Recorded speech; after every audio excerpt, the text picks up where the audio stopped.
Take off verdim. Take off moda geçti.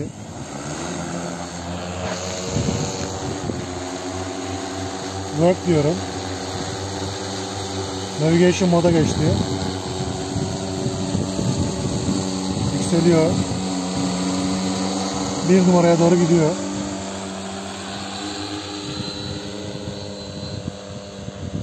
Bir numaraya geldi.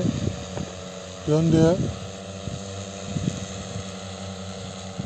İlerliyor. Hafif bir çapraz yapacak.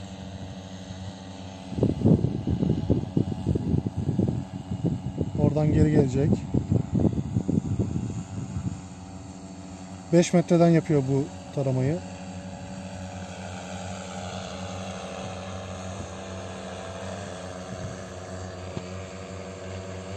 ...45 volt pilimiz var şu anda.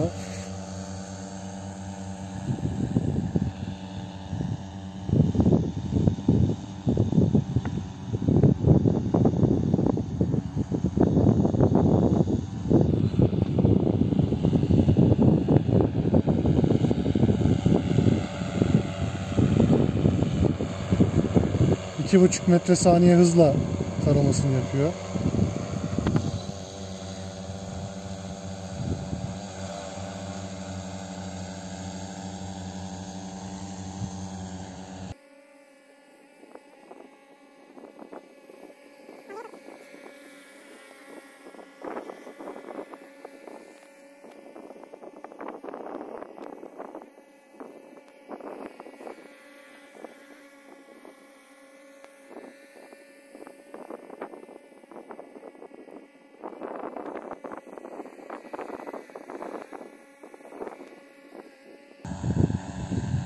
Son waypoint'e gelecek şimdi.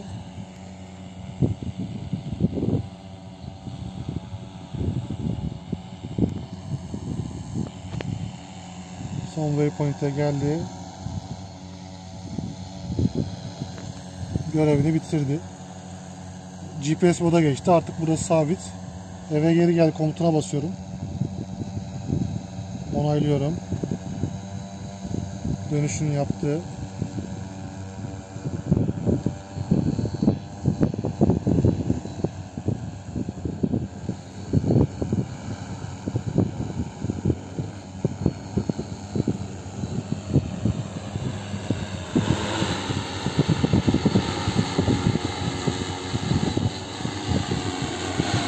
Bizi görüyor musunuz şu anda?